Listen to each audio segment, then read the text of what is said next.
Okay, we'll go ahead and get started for today. My name is Sam Stewart. It's nice to see you all and welcome to Friday Office Hours. I'm really excited about our presentation today. I'm a project manager here at the Data and Research Center. I get the opportunity to work alongside you on the All of Us Researcher Workbench. Today we have a presentation from Dr. Alina Arseniev-Koehler, and she has some really exciting information about diagnosis and biometric data using the All of Us Researcher Workbench. I do want to note that this session is being recorded, and that will be posted to the User Support Hub in the coming week. I do also kindly ask that you keep your questions isolated to the content topic at hand. If you have additional questions related to the Researcher Workbench, please join us for a Tuesday drop-in office hours. And I will go ahead and make a quick announcement and then turn it over. So we do mention this quite often, and thank you all who have been leveraging the community. So we do have a community forum available on the User Support Hub. Many people have ideas, questions, approaches about using the All of Us Researcher Workbench for their projects. So feel free to explore the community when you have time. You can scan the QR code there to get access to the community. You'll need to log in using your @researchallofus.org credentials. If you have any questions about the community, email us at support@researchallofus.org. So I'm very excited to announce that Dr. Alina Arseniev-Koehler is the Assistant Professor of Sociology at Purdue University.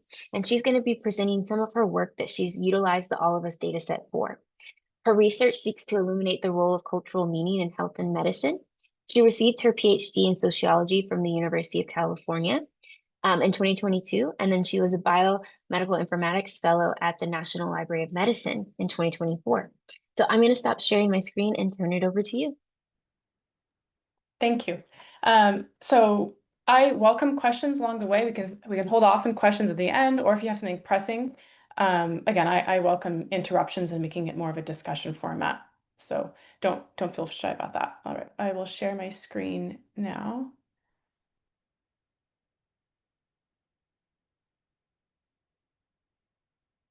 Okay. All right. Can you see my screen? Yes, we can. Check. All right, perfect. So again, I'm going to tell you today about this project I did with some collaborators at UC San Diego, and we looked at obesity diagnoses using the NIH All of Us dataset. So just to set the stage, we're talking about obesity in institutions versus in the clinic. And the All of Us dataset offers this amazing data to look at how obesity is actually diagnosed by providers in the clinic. Health institutions advise providers to screen all adults, patients for obesity, often using this standardized metric called body mass index, or BMI, which you may have heard of. BMI is something that has this imperfect but useful correlation to health outcomes from body weight, and it can be thought of as a continuous variable or as something categorical, where we categorize different classes of BMI according to their health risks. Despite all this effort from health institutions to standardize the meanings of obesity, to promote obesity as a disease and something that should be routinely screened, we see that among providers, obesity is more contested and not always diagnosed. In fact, some providers don't even see obesity as a disease, and there's a lack of awareness and a lack of consensus around not only whether obesity is a disease or not, but how to diagnose it, whether and when it should be treated, and how to screen for it as well. So for example, despite these efforts to promote the use of BMI, there is still some amount of just visual screening that goes on, where provider just is going to be looking at someone and pretty quickly, maybe even subconsciously assessing whether they should even be screening or thinking about obesity as a potential problem for this patient. So it may not be surprising that despite this effort on health institutions' part, obesity is actually quite infrequently diagnosed or treated in the clinic, and this is also despite the fact that it's a quite prevalent condition. Our cultural ideas about body weight and its relationship to health might help explain all the variation that we see as to who gets diagnosed and why there's this underdiagnosis. So there's two key pieces that I'm going to be focusing on today in this research. One, how do our gendered ideas about body weight and its relationship to health help explain who does and does not get diagnosed? And two, how do our ideas about the racial and ethnic ideas about body weight and its relationship to health help explain who's diagnosed and who's not? So I'll start with gender. Gendered meanings of body weight have been shown time and time again to be pretty steadfast. So what we see is that body weight is considered far less normative for women compared to men, and it's also seen as less healthy on women compared to men. And so it may not be surprising that there's this pretty well-known gap in who's diagnosed. And this is possibly because of the way that patients are coming in and asking for diagnoses or treatment, or it could be that providers are being more aware or surveilling body weight more in females or males. We don't know. But what we do know is that there's this persistent gap that we see where males are far less likely to be diagnosed than obesity, assuming that it's not due to actually obesity status. So if you have two people walking in, both of them meet the qualifications for obesity, females are much more likely to be diagnosed. We don't know how that extends to gender minorities. We just know that there's this female-male gap. When we move to race ethnicity, it's a little bit more nuanced of a story, but we do know that there's these racial prototypes of who has obesity, partly possibly due to the actual underlying prevalence and the racial distribution of prevalence of obesity. So the prototypical obese patient is going to be Black or Hispanic. And we know that providers are guided by prototypes of patients. And so it's very likely that we're going to be seeing more diagnoses among Black and Hispanic patients because providers are guided by prototypes of patients and maybe more attuned to be thinking about obesity in certain racial and ethnic populations than others. It's also possible that Black and Hispanic patients are just less likely to initiate weight loss conversations. Some evidence suggests that these populations may be more likely to accept curvier body shapes. And so as a result of all of these cultural factors, it's very likely that we're also going to be seeing racial and ethnic gaps in who is actually diagnosed. That said, the empirical evidence for all this is pretty mixed depending on the data source, and there's a lot of data limitations going on. For example, a lot of data that has been used to look at racial and ethnic gaps in diagnosis has a smaller sample size and or a limited amount of diversity. So it's very difficult to break apart when we're talking about racial and ethnic groups. Often there's a limitation such as only using white versus other racial and ethnic group. We also don't know how all these patterns vary when we think about race and ethnicity and gender all together simultaneously as one system, which is often how sociologists like myself think about social identity as these different dimensions of identity that may be interacting and causing different effects when they're thought about jointly. This is especially important to consider in context of body weight, just because norms around body weight so much depend on simultaneously both someone's gender and their race and ethnicity. For example, work has shown that stigma for body weight is really especially pronounced when we're talking about someone that has obesity and is both female and identifies as Black or Hispanic. So the research questions that we sought to answer are: first, how often are individuals that have an obese BMI actually diagnosed with obesity by their providers? And second, how do these obesity diagnosis rates, controlling for BMI and what you can think of as actual disease status, vary by someone's gender and race ethnicity jointly? The All of Us dataset offered this really ideal place for us to answer these questions. It's got this large sample size, extremely large sample size, but also what's really critical is it has a very diverse sample, so we can start to decompose all these different axes of social identity and jointly account for race and ethnicity and gender and their intersections. It also has the survey data set, the electronic health records, and biometric data, so we can have a bunch of different covariates to help us understand what's going on in the clinic. So the data we use is the 7th version, the control tier, the All of Us data set. There are around 413,000 participants at the time of analysis. Among those, we excluded participants who were possibly pregnant, and we excluded those who did not share electronic health record data for a final sample size of around 383,000.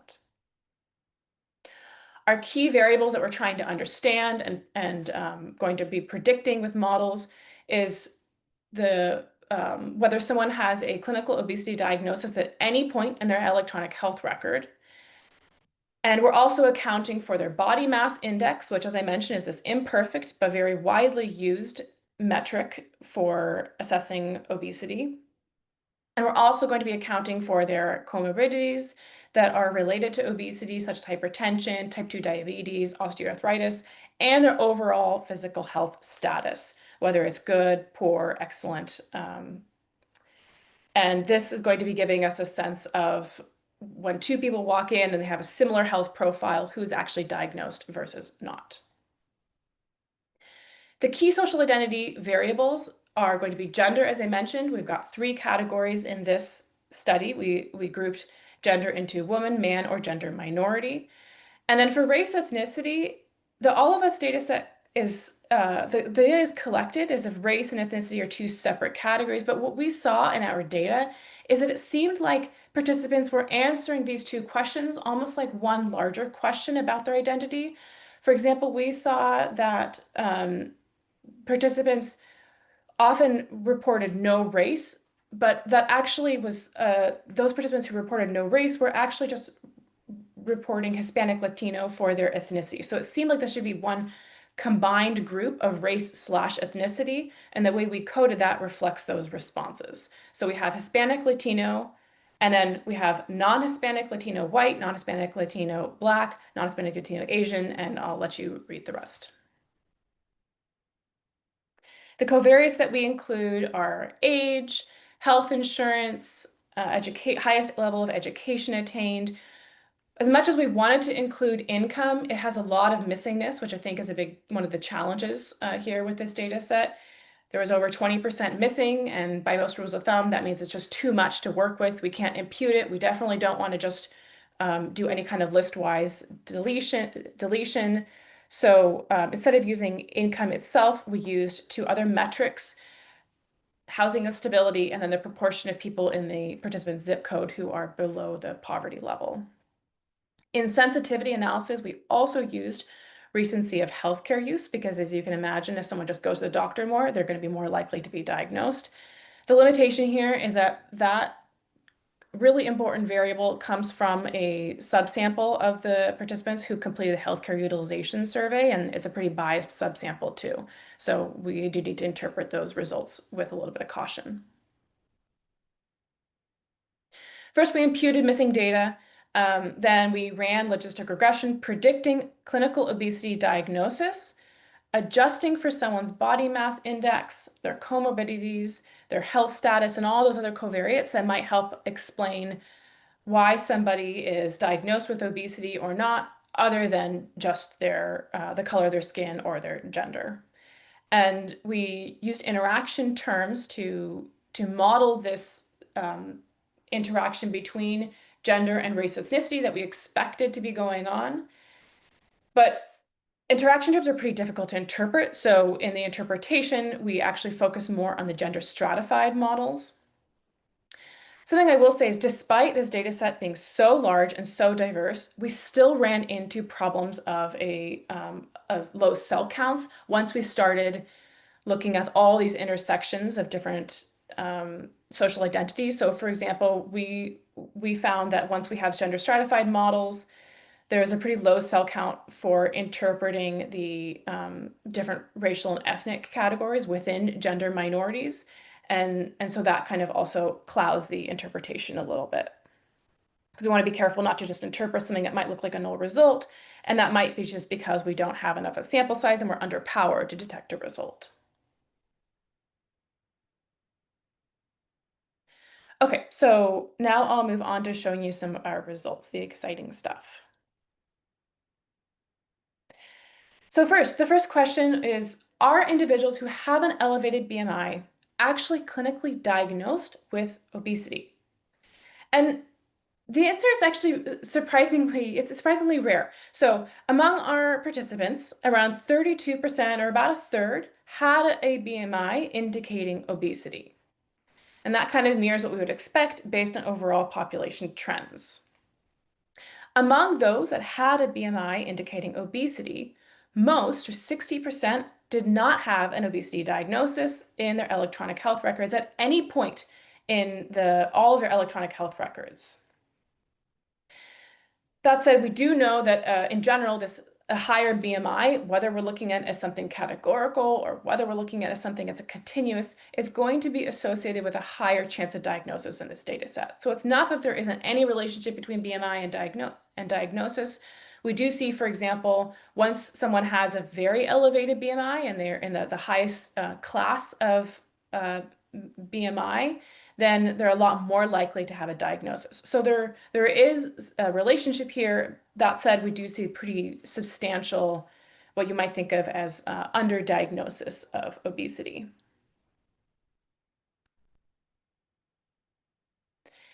And then, as we might have expected from previous work, but we're now showing in this data set, women are far more likely than men to be diagnosed with obesity. And recall, this is controlling for their actual BMI and their health conditions. So this isn't showing that women are more likely to have obesity. This is showing that women are more likely to be diagnosed with it once they walk into the doctor's office. The women's adjusted odds of obesity diagnosis were 71% higher than that of men's. When we look at gender minorities, we see that gender minorities' adjusted odds of diagnosis was less than that of women's, but wasn't significantly different than men's adjusted odds of diagnosis. And the other thing that's really interesting is that we see this gender-specific effect of BMI. It's subtle, but it's very persistent and it's there. And what I mean by this is that someone's actual body size explains more of why men are diagnosed and less of why women are diagnosed. So for women, it's less about their actual body size and more of other possible factors going on that are going to be determining when women are diagnosed versus not. And so that's something really interesting. There could be factors unmeasured in this study that might be explaining that, but that's something for future work. So how much do doctors actually rely on BMI for women versus men? So beyond gender, what we're also seeing is that diagnosis likelihood varies substantially by race and ethnicity. And I'm going to show you this plot and we're going to break it down over the next couple slides. So the first thing I want to just point out is that there's this general ordering in the likelihood of who's diagnosed according to race, and it cross-cuts all of our gender categories. So let's take a second and look at this plot. This plot is showing you how likely someone is going to be diagnosed if they have an obese BMI, so that's a BMI of 30, and they're a pretty typical person in our sample. For example, they have a couple comorbidities, they're an average age in our sample, they have health insurance, they're overall got okay health status. And so for that kind of a person, where this plot is showing you how likely they are to be diagnosed if they are different combinations of race, ethnicity, and gender. So what you're seeing is regardless of whether we look at men, gender minorities, or women, there's this pretty typical ordering in who is most likely to be diagnosed according to race. For all genders, we see that Hispanic or Latino participants are most likely to be diagnosed. That's that pink bar that you'll see in each gender category.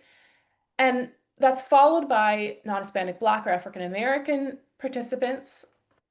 After that, non-Hispanic white participants, Middle Eastern or North African, those with more than one race, non-Hispanic Native Hawaiian or other Pacific Islander, and non-Hispanic Asian participants are quite a bit less likely than everybody else to be diagnosed with obesity. So this really shows you how robust I think this effect of race is on your likelihood of being diagnosed. I also want to just emphasize that these are pretty substantial differences in diagnosis likelihood. And just to give you a sense of that, I'm going to explain this to you in a few different ways. So first, the adjusted odds, if we're just looking at women, the adjusted odds of a Hispanic woman with, again, with this BMI of 30 and a couple health problems getting an obesity diagnosis is 2.4 times that of non-Hispanic Asian women. So that's kind of representing this difference of this pink bar for women versus this red bar for women. That's a pretty substantial difference. And that's almost like, if we think of this in a couple of other ways, that's almost like saying that there's this difference of like 11 pounds. If we're thinking of a 5'5" woman, it would take 11 more pounds for a non-Hispanic Asian woman to be diagnosed compared to a Hispanic woman if they're both walking in and they're both otherwise pretty much the same person and same health status. And then to give you another frame of reference, contrast that difference of 2.44. So again, Hispanic women's odds of diagnosis is 2.44 times that of non-Hispanic Asian women. Compare that with the fact that if someone walks in with diabetes, they're only 2.14 times more likely than someone without diabetes to get an obesity diagnosis. But the story is a little bit more complicated still. We can't just look at gender. We can't just look at race ethnicity. It turns out that there's also this interaction between gender and race ethnicity. So yes, there's this gender gap, but that gender gap between men and women and their likelihood of diagnosis depends on the racial group that we're talking about. Most racial groups have some degree of gender gap. The only exception here is Native Hawaiian or other Pacific Islander, and this is a smaller cell count, so it's possible that that null result could just be reflecting the lack of power. Even though there's a gender gap across most racial groups, the size of that gender gap actually varies pretty substantially. So non-Hispanic, so if we're looking at non-Hispanic Black participants, for non-Hispanic Black women, their adjusted odds of diagnosis are 90% higher than that of men's. Compared to if we're looking among non-Hispanic Asian participants, the gap is 55% for that similar measure.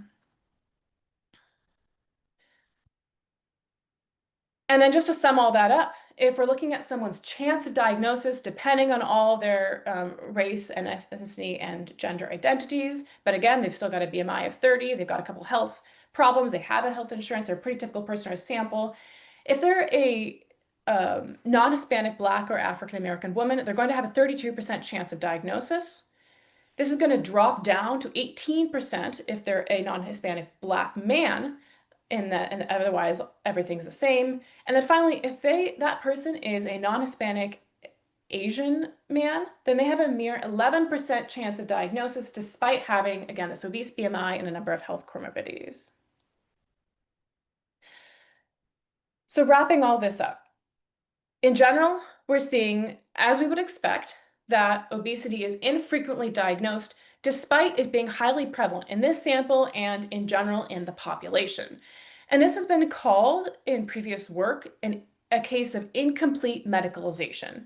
And what medicalization is this idea that there's different attributes, and one of them might be, for example, our body size, and they can be seen as varying degrees of medical problems. For example, historically, obesity wasn't seen as a medical problem. It was actually just a cosmetic problem or even maybe just a moral problem and just a reflection of someone's willpower rather than necessarily a health problem to be treated by health professionals.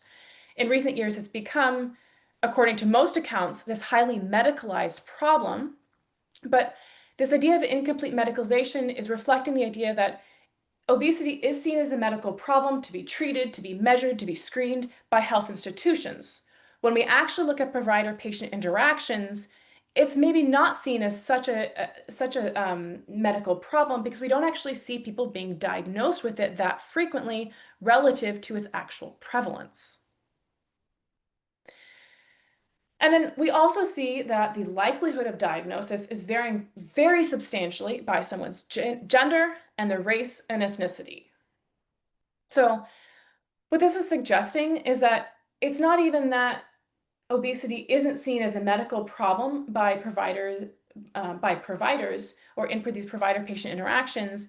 It's that it's seen as more or less of a medical problem, more or less pathologized, depending on the gender and race ethnicity of the person that is walking into the doctor's office.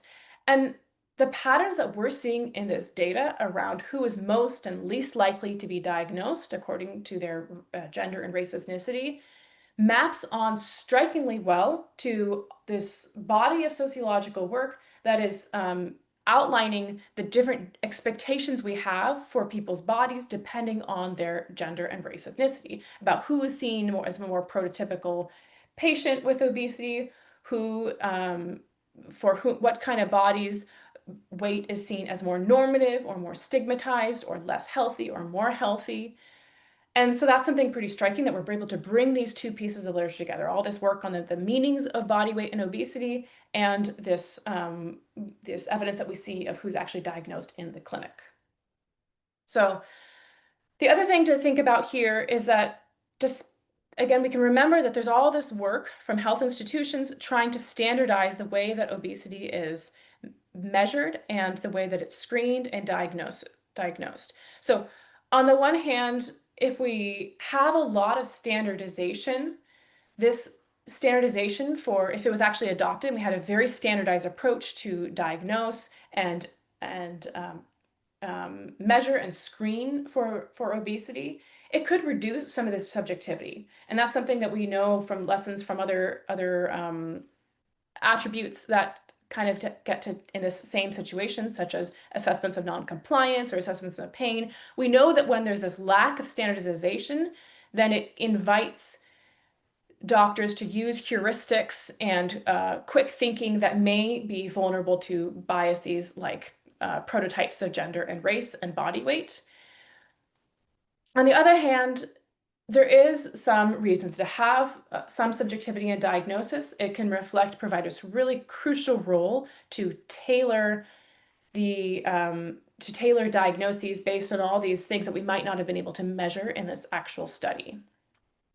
So there's this kind of tension that is existing in all of these cases of diagnosis of to what extent do we want to be increasing the standardization and the extent to which providers actually follow standardized approaches for diagnosing obesity, which can remove some of this potential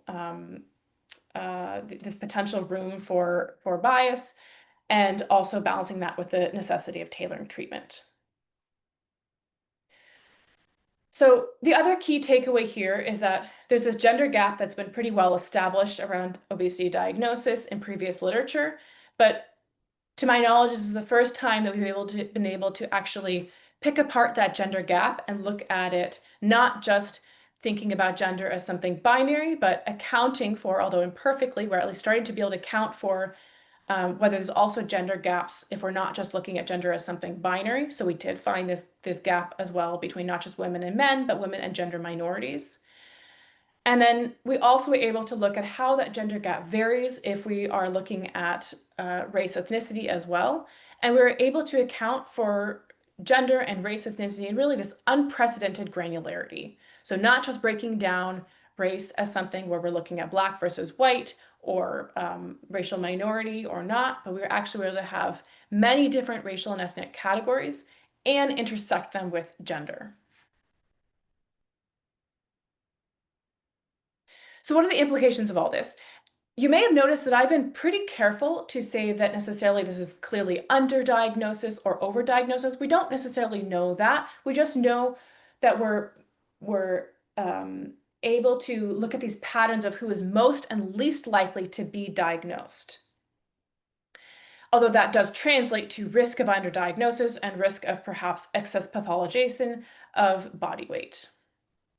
So obesity diagnosis and its implications depend on the field. So in sociology, there's some implications that someone in medical science may disagree with, and similarly, someone in medical science may disagree with the implications of obesity diagnosis that sociological scholars would point out. So I'm going to show you and talk through both of those.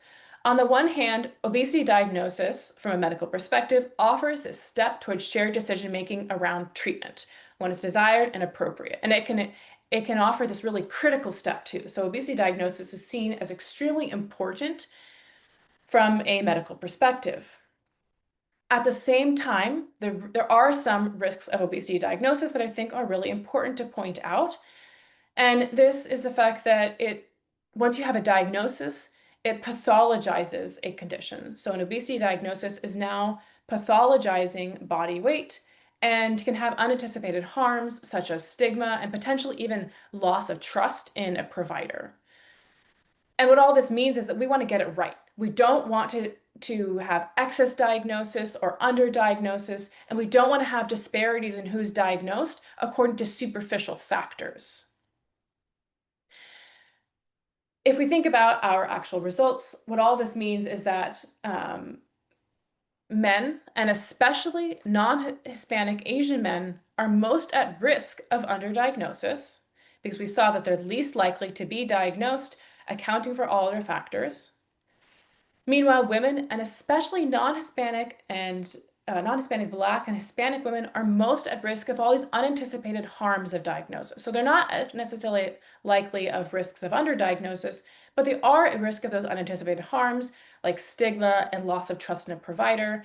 And this is especially noteworthy given that these populations are already groups that are at risk of stigma from other sources, including their racial and gender identity. So the concern here is that you're going to have compounding stigma from these different axes of identity.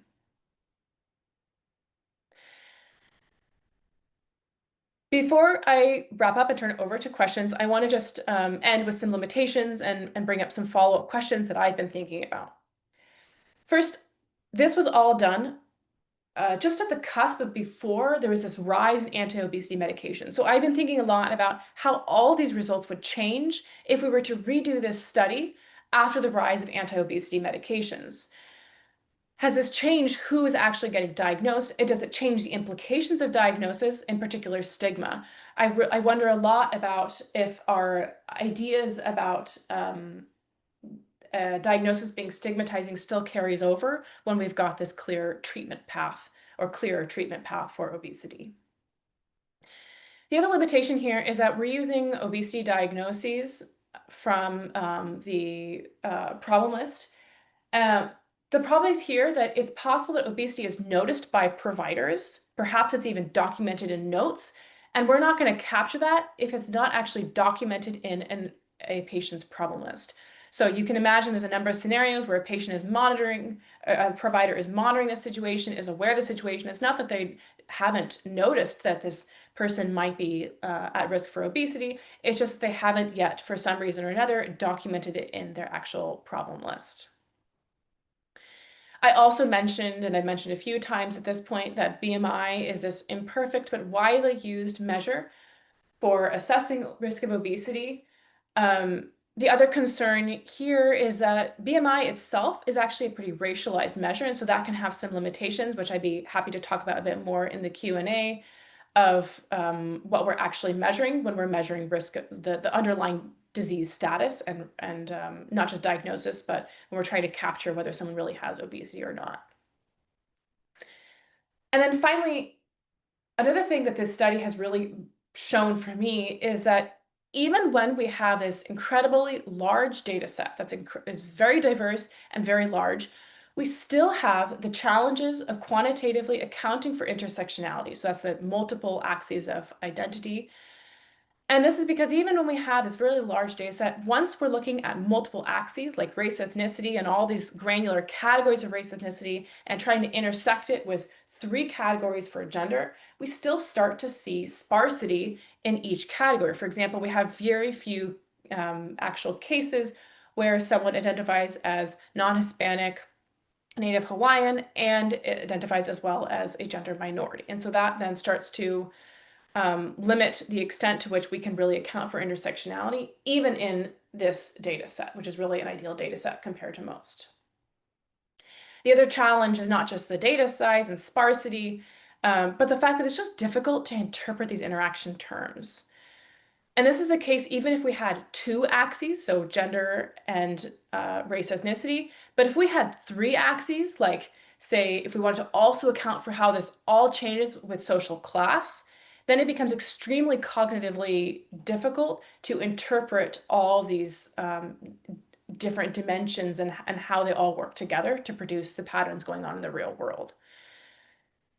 So with that, I'm going to conclude and I'm going to open it up for questions. This is actually a published paper. It was recently published in Obesity Pillars. So if there's a question that we don't get to in the follow-up, and you would like to, please read the actual paper. It's got a lot more detail. I also would welcome any follow-up questions by email. And then I just want to thank the All of Us Research Program for hosting this today, but also for making this data set possible and all this kind of research possible that truly wouldn't have been possible without this data.